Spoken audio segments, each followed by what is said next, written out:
नमस्कार, वंदे मातरम, जय हिंद साथियों। साथियों, आपका स्वागत है आपके अपने यूट्यूब चैनल मार्गदर्शन रवि सर में। अपने राजस्थान का कल्चर कर रहे थे।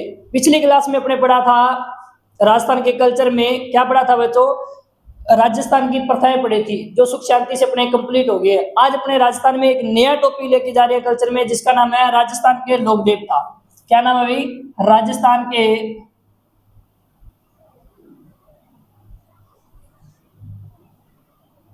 लोक देवता। साथियों, ध्यान रखना क्या है? राजस्थान के लोक देवता। राजस्थान के लोक देवताओं में अपने क्या पढ़ेंगे? देखो, सबसे पहले जरूरी बात है कि अपने पढ़ना क्या है। एक तो पढ़ेंगे मारवाड़ के पंचपीर। मारवाड़ के पंचपीर क्या पढ़ेंगे? मारवाड़ के पंचपीर पढ़ेंगे। दूसरी बार पढ़ेंगे सात वीर। सात वीर पढ़ेंगे। इसके अलावा दो महावीर पढ़ेंगे। दो महावीर पढ़ेंगे। सर, दो महावीर कौन कौन से?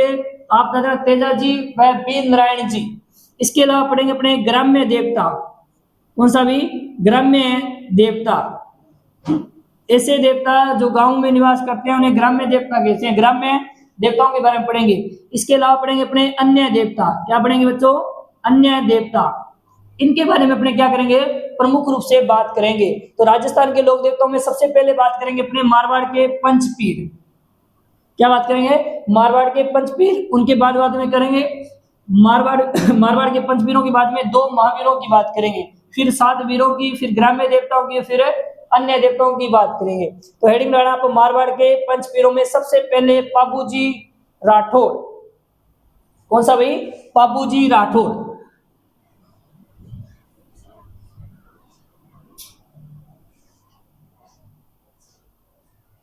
कौन सा भाई? पाबूजी राठौड़। सबसे पहले हेडिंग लगाना आप पाबूजी पाबूजी राठौड़। राठौड़ कौन से देवता जो? पाबूजी राठौड़। पाबूजी राठौड़ का सबसे पहले पूछा जाएगा जन्म कब हुआ।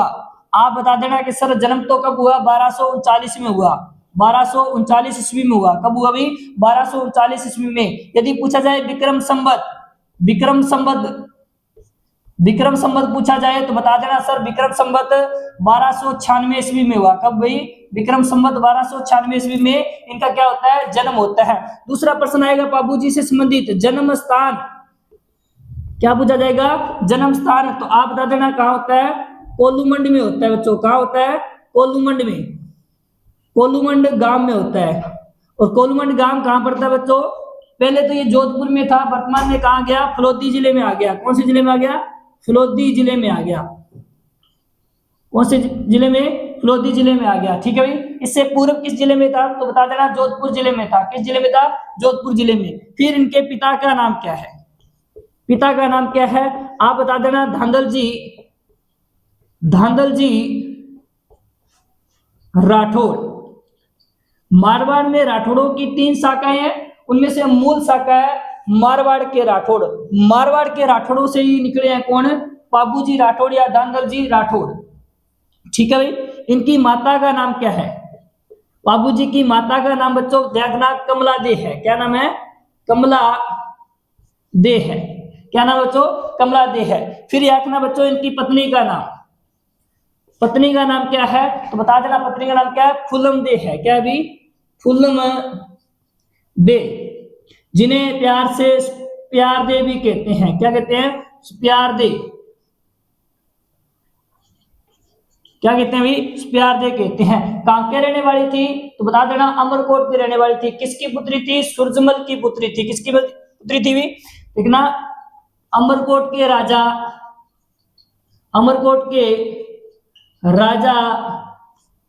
सूरजमल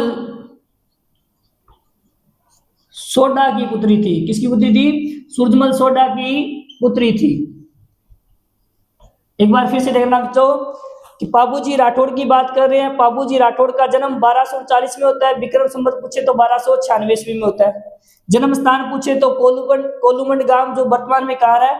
फलोदी जिले। पूर्व में कहा था तो जोधपुर जिले में आता था। इनके पिता का नाम क्या है? धांधल जी राठौड़ है। माता का नाम क्या है? अभी कमला दे राठौड़ है। पत्नी कौन थी? तो फूलम दे, या इन्हीं कहते हैं प्यार दे। ठीक है भाई। जो अमरकोट के राजा सूरजमल सोडा की क्या है भी पुत्री है। एक बार इसका स्क्रीनशॉट ले लेना भाई, फिर आगे चलते हैं।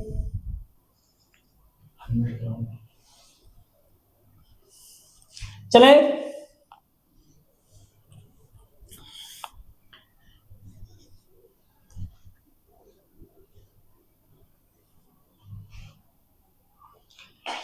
चलो भाई आगे बात करते हैं। इनके गुरु कौन है? बाबू जी के गुरु कौन है? बाबू जी के गुरु है कौन है भाई? आप बता देना। समर्थ भारती है। कौन है? समर्थ भारती। समर्थ भारती कौन है? बाबू जी के गुरु है। फिर गुरु, गुरु के बाद में रखना बाबू जी को किसका अवतार माना जाता है? बाबू जी को अवतार, बाबू जी को किसका अवतार माना जाता है? तो बता देना लक्ष्मण का अवतार माना जाता है। किसका अवतार माना जाता है? लक्ष्मण का अवतार माना जाता है। किसका बच्चों? बाबू जी को लक्ष्मण का अवतार माना जाता है, अवतार माना जाता है। ठीक है बच्चों। एक और अध्ययन है कि बाबूजी ने कुल कितने फेरे लिए? तो बाबूजी ने कुल 3.5 फेरे लिए। कितने फेरे लिए? बाबूजी ने फेरे, फेरे कितने लिए? आप कहते हैं सर 3.5। 3.5 क्यों लिए थे? क्योंकि जब ये शादी कर रहे थे, शादी से पहले ये एक घोड़ी मांग के लेके आए थे जिसका नाम था केसर कालमी घोड़ी। ये जो केसर कालमी घोड़ी थी वो थी देवल चारनी।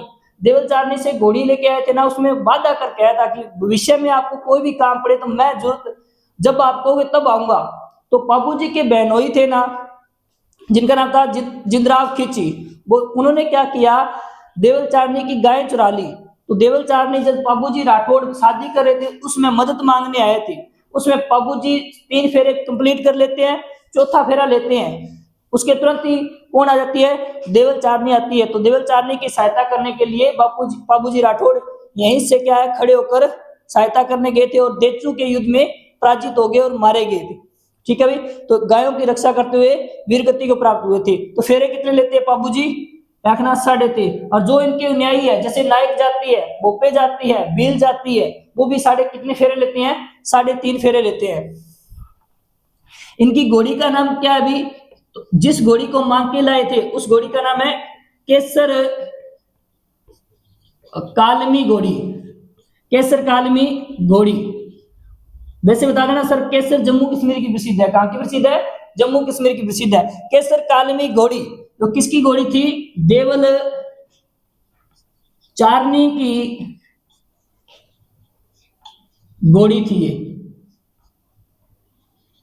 किसकी घोड़ी थी? देवल चारनी की घोड़ी थी। दूसरी बात, बाबूजी के प्रतीक चिन्ह, बाबूजी के प्रतीक चिन्ह, बाबूजी के प्रतीक चिन्ह याद रखना। बाबूजी के प्रतीक चिन्ह में बाबूजी किस लिए प्रसिद्ध है? बालाधारी अश्वारोही और अपनी बाईं और झुकी हुई पग के लिए प्रसिद्ध है। तो रखना याद रखना भी, भालाधारी भालाधारी अश्वारोही,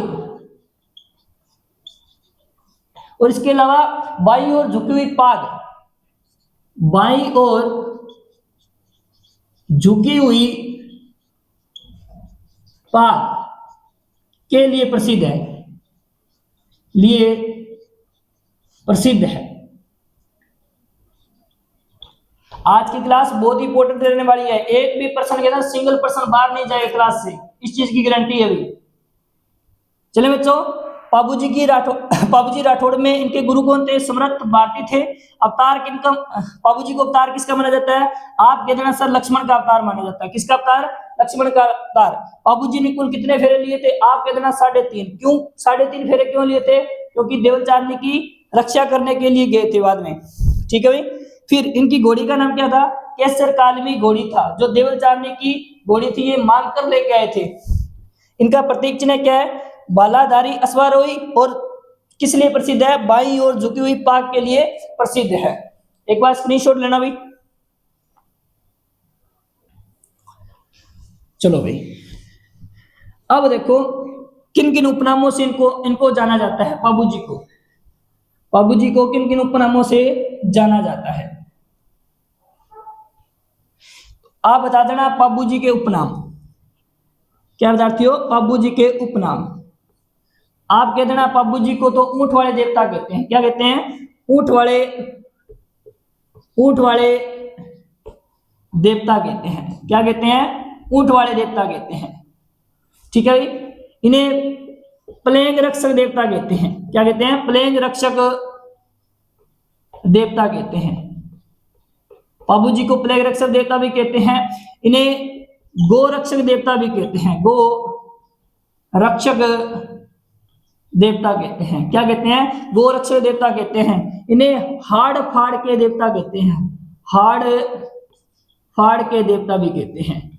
इनको भी पाबू जी को कहते हैं। ऊंट वाले बाबा जी किसे कहते हैं? तो बता देना पाबू जी को कहते हैं। ऊंट घोड़े वाले बाबा जी किसे कहते हैं? तो कर्नल जेम्स टोड को कहते हैं। किसे कहते हैं? कर्नल जेम्स टोड कहते हैं। क्रांति वाले बाबा किसे कहते हैं? तो बता देना विजय सिंह प्रतीक को कहते हैं। जोड़े वाले बाबा जी किसे कहते हैं? तो राजेंद्र सिंह को कहते हैं, जो अलवर के रहने वाले थे।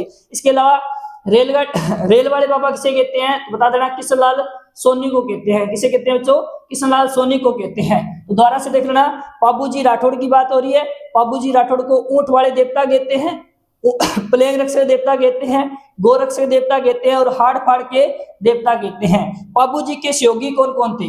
जिन्होंने पाबूजी की रक्षा की, पाबूजी का सहयोग किया, इसलिए पाबूजी के सहयोगी व रक्षक, पाबूजी के सहयोगी व रक्षक। तो आप बता देना चांदा डेमा कौन थे भी? चांदा डेमा, चांदा डेमा, चांदा डेमा व हरमल, चांदा डेमा हरमल व सलजी कौन थे? चांदा डेमा हरमल सलजी, सलजी सोलंकी, सलजी सोलंकी व साप्ताजी, ये क्या थे भी? पाबूजी के सहयोगी थे और पाबूजी की जिन्होंने सहयोग किया था भी। ठीक है भाई। तो याद रखना पाबूजी राठौड़, जिनके उपनाम क्या है? ऊंट वाले देवता, प्लेग रक्षक देवता, गोरक्षक देवता, हाड़ फाड़ के देवता भी कहते हैं। किसको भी? पाबूजी राठौड़ को। पाबूजी के सहयोगी कौन थे? चांदा डेमा हरमल। तीन तो प्रमुख रूप से आप मोस्टली याद रखोगे। पिछली बार राजस्थान पुलिस 2018 में पूछा गया प्रश्न था, पाबूजी के सहयोगी थे, उनमें प्रश्न सीधा सा सीधा पड़ा था कौन सा भाई? चांदा। ठीक है विद्यार्थियों, एक बार स्क्रीनशॉट लेना फटाफट।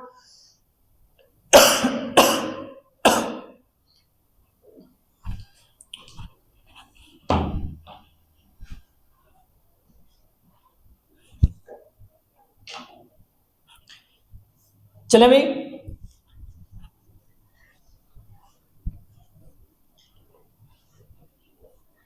अभी मैंने बताया कि पाबूजी 3.5 फेरा लेते ही बीच में खड़े हो जाते हैं। फेरों में क्यों हो जाते हैं? तो वो याद रखना, देवल चारने की रक्षा करने के लिए आते हैं, उसकी गाय छुड़ाने के लिए।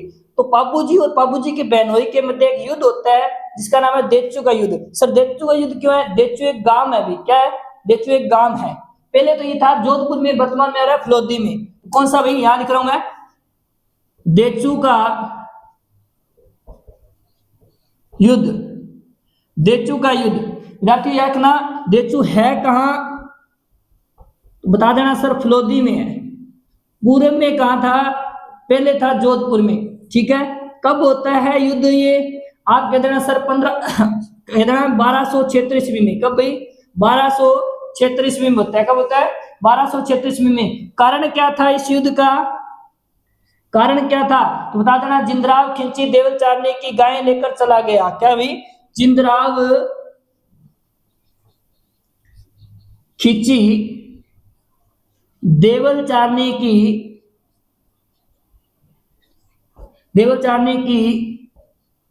गायें लेकर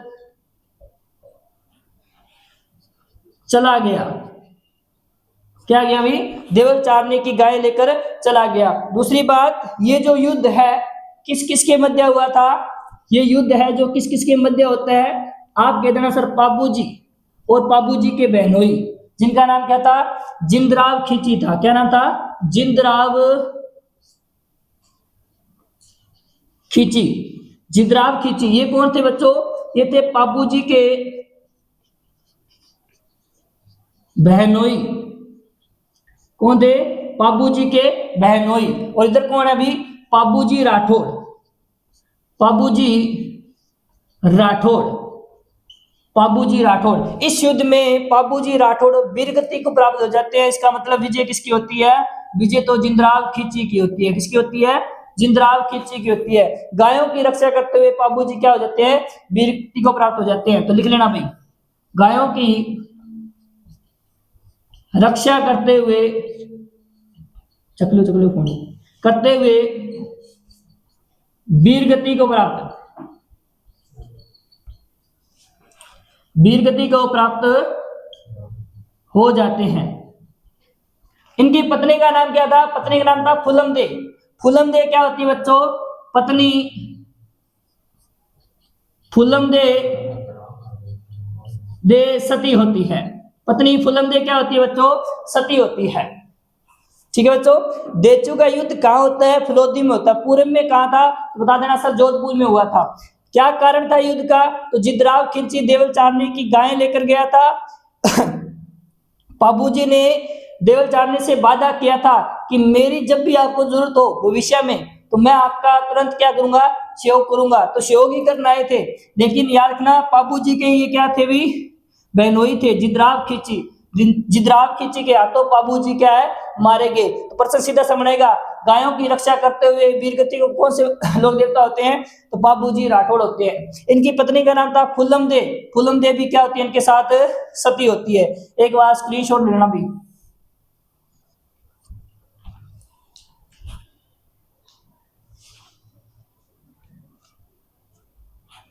चले विद्यार्थियों, ठीक है भाई, आशा करता हूं समझ में आ रहा है। बाकी समझने वाली कोई बात ही, को रट्टे मारना है।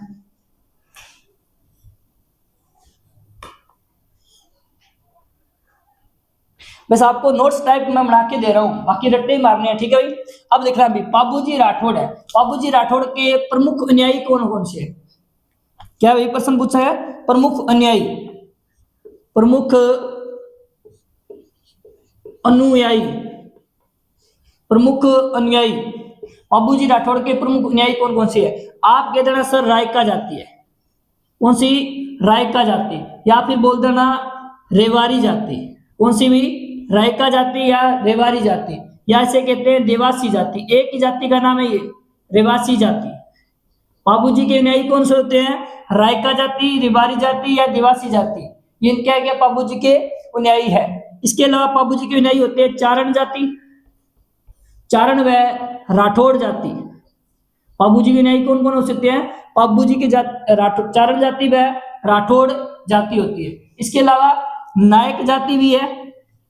नायक जाति भी क्या होते हैं? पाबूजी के अनुयायी होते हैं। क्या होते हैं बच्चों? पाबूजी के अनुयायी होते हैं। पाबूजी की आराधना में कौन सा नृत्य किया जाता है? आप कह देना सर थाली नृत्य। कौन सा भाई? थाली नृत्य। एक बच्चों भोजन थाली मेला भी लगता है। वो कहाँ लगता है? कामा भरतपुर में लगता है। कहाँ लगता है? कामा भरतपुर में लिखना है। तो लिखना पाबूजी के लिए प्रमुख नृत्य है। पाबूजी की आराधना में कौन सा नृत्य किया जाता है? आप कह देना भी थाली नृत्य। थाली नृत्य। एक बार प्रश्न आ गया भाई, थाली नृत्य कौन से क्षेत्र का प्रसिद्ध है? आप कह देना मारवाड़ क्षेत्र का। कौन से क्षेत्र का? मारवाड़ क्षेत्र का प्रसिद्ध है। कौन से जिले का है? तो जोधपुर जिला मत करना। अब क्या कर देना? फलोदी जिला कर देना भाई। कौन सा जिला है? फलोदी जिला है ना। फिर नोट में लिखना भोजन थाली मेला, भोजन थाली मेला, भोजन थाली मेला। विद्यार्थियों, भोजन थाली मेला कहाँ का प्रसिद्ध है? आप बता देना कामा भरतपुर का प्रसिद्ध है। कहाँ का प्रसिद्ध है? कामा भरतपुर का प्रसिद्ध है। तो भोजन थाली मेला कहाँ पे लगता है? तुम लगता कहाँ पर है बच्चों? कामा में लगता है। और कामा कहाँ पड़ता है? तो बता देना सर भरतपुर में पड़ता है। पाबूजी की आराधना में कौन कौन से वाद्य यंत्र होते हैं? पाबूजी के दो वाद्य यंत्र है, एक तो माठ और एक रावणता। एक तो माठ, एक रावणता। माठ का प्रयोग क्यों किया जाता है? पाबूजी के जब गुणगान किए जाते हैं तो उनका प्रयोग किया जाता है। ये सिंपल भाषा में बताया मैंने। इसके अलावा रावणता, पाबूजी की जब फड़ का वाचन करते हैं, है ना, फड़ का वाचन करते हैं तब क्या करते हैं? रावणता का प्रयोग करते हैं। तो लिख लेना भाई, क्या लिखना है इसमें? इसमें लिखना है प्रमुख वाद्य यंत्र। प्रमुख वाद्य यंत्र। वाद्य यंत्रों में दो वाद्य यंत्र है पाबूजी के, एक तो माठ अभी बताता हूं माठ का अर्थ। एक होता है रावण हत्ता, रावण हत्ता।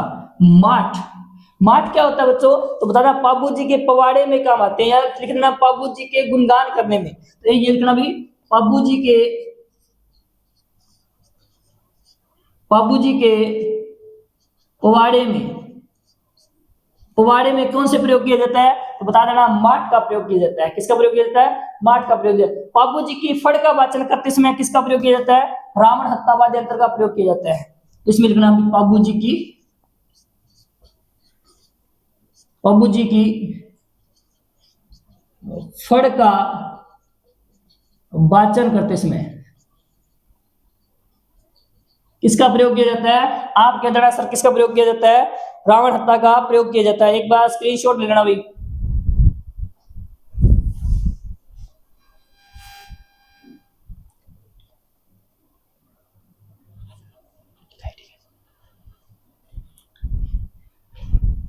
ले लिया स्क्रीनशॉट।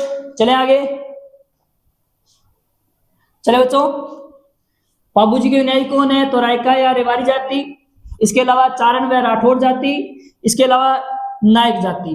पाबू जी की आराधना में कौन सा नृत्य किया जाता है? तो आप कह देना सर थाली नृत्य है। मेरा जो प्रश्न है वो आपके सामने ये है कि भोजन थाली मेला कहाँ लगता है? तो आप कह देना सर कामा भरतपुर में लगता है। कहाँ लगता है? कामा भरतपुर में लगता है। अब जो प्रश्न आएगा, पाबू जी का मंदिर कहाँ पर है? पाबू जी का मंदिर कहाँ पर है? आप कह देना सर कोल्लू मंड में है। कौन से गांव में है? कोल्लू मंड गांव में है। और कोल्लू मंड गांव कहाँ पर बच्चों? जल्दबाजी में जोधपुर मत कर देना, अब जिला बन गया नया फलोदी। तो ये कहाँ चला गया? फलोदी, फलोदी में चला गया। कहाँ चला गया? फलोदी में चला गया। फिर दूसरा बात, पाबू जी का मेला, पाबू जी का मेला कोल्लू मंड गांव फलोदी में लगता है, लेकिन लगता कब है?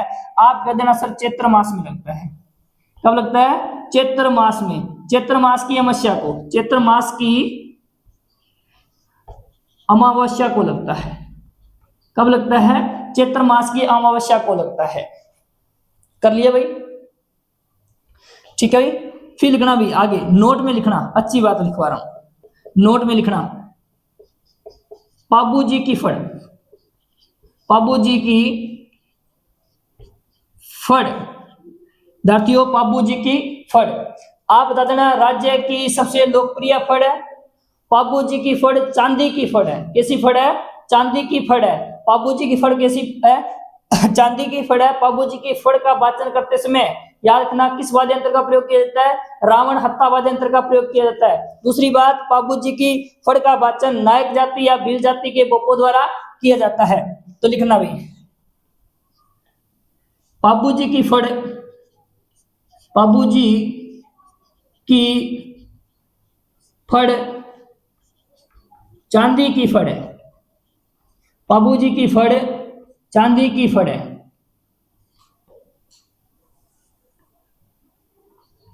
कैसी फड़ है? पाबू जी की फड़ चांदी की फड़ है। दूसरी बात, पाबू जी की फड़ राज्य की, राज्य की लोकप्रिय फड़ है, लोकप्रिय फड़ है। कैसी फड़ है? राज्य की लोकप्रिय फड़ है। दूसरी बात, इस फड़ का वाचन, इस फड़ का वाचन बता देना नायक या भील जाति के, भील जाति के बोपों द्वारा किया जाता है। बोपों द्वारा किया जाता है। किसके द्वारा किया जाता है? नायक या भील जाति के बोपों द्वारा किया जाता है। फिर दूसरी बात, इसमें कौन सा वाद्य यंत्र का प्रयोग किया जाता है? इसमें कौन से वाद्य यंत्र का प्रयोग किया जाता है? आप बता देना किसका भी? रावण हत्ता वाद्य यंत्र का प्रयोग किया जाता है। रावण हत्ता वाद्य यंत्र का प्रयोग किया जाता है।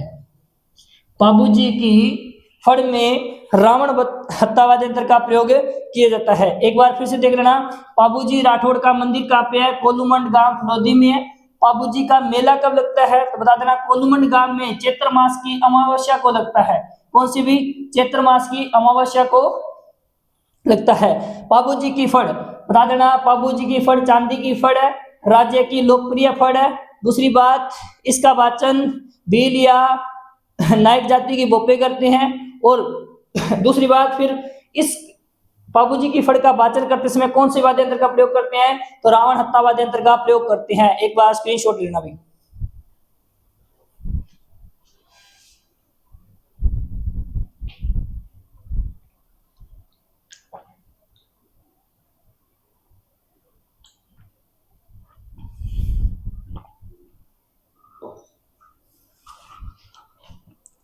चलें भाई,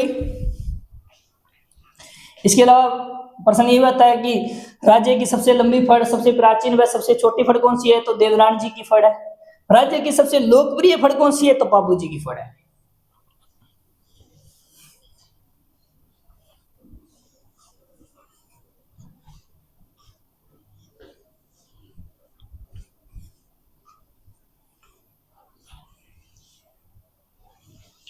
चले आगे।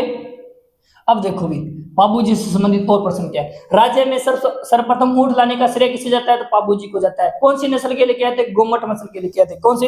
गोमट नस्ल के लेकर आए थे। कहां से लेके आए थे? बता देना, अरब के मरुस्थलों से लेके आए थे। कहां से लेके आए थे? अरब के मरुस्थलों से लेके आए थे। भारत में सबसे पहले ऊंट लाने का श्रेय किसे जाता है? तो बता देना, मोहम्मद बिन कासिम को जाता है। मोहम्मद बिन कासिम भारत में ऊंट कब लेके आया था? बता देना, 20 जून 712 ईस्वी में लेके आया था। किस क्षेत्र में लेके आया था? सिंध क्षेत्र में लेके आया था भाई। ठीक है, तो ये देखना भाई, पहले है ना, राज्य में सर्वप्रथम ऊंट लाने का श्रेय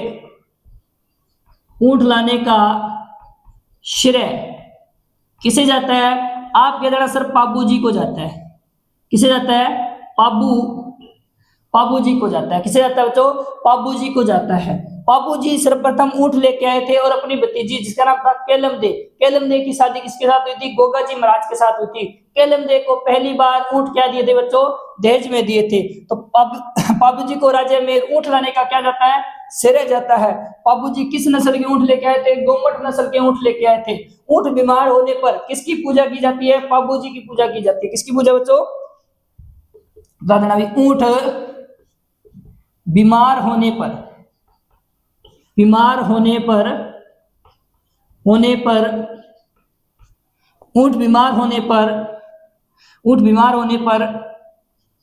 पाबू जी की सेवा की जाती है या पाबू जी की पूजा की जाती है। पाबू जी की पूजा की जाती है। आप सभी को पता है कि पाबू जी को ऊंट वाले देवता कहते हैं। ऊंट वाली देवी किसे कहते हैं भाई? एक बात और लिख लेना, ऊंट वाली देवी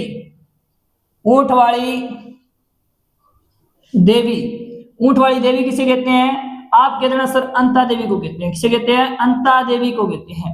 अंता देवी का मंदिर कहां पर है? आप कहते हैं सर बीकानेर में। कहां पर है बच्चों? बीकानेर में है। कहां पर है? बीकानेर में है। ठीक है विद्यार्थियों, एक बार स्क्रीनशॉट लेना। इसके बाद मैं कराऊंगा पाबू जी से संबंधित प्रमुख ग्रंथ। पाबू जी के जीवन पर आधारित कौन कौन से ग्रंथ लिखे गए हैं उनसे संबंधित मैं बात करूंगा।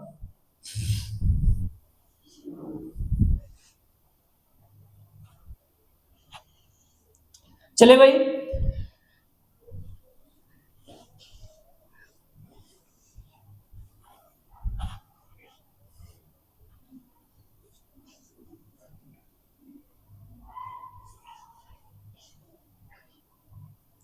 पाबू जी से संबंधित ग्रंथ क्या भाई? पाबू जी से